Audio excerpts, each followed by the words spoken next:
Saudara Lun, ada puluhan pelaku usaha mikro kecil dan menengah atau UMKM yang mengambil bagian dalam ajang Expo 2 UMKM Aceh di lapangan ruang terbuka hijau atau RTH Lapangan Cot Kapu Biren.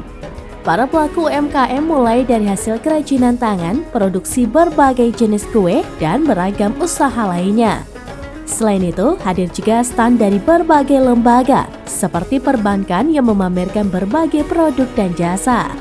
Salah satu stand yang ikut ambil bagian adalah usaha produksi sapu lidi Sinawal asal Senebok Gunci Juli yang memamerkan produk berupa sapu lidi hasil kerajinan kelompok Sinawal Juli.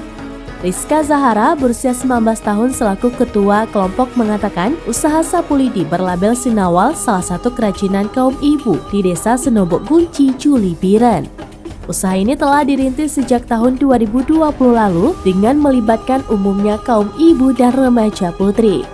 Menurut Rizka Zahara yang saat ini berstatus sebagai mahasiswa Vkom Uniki Biren, lidi dibeli dari masyarakat dengan harga Rp3.000 per kilogram.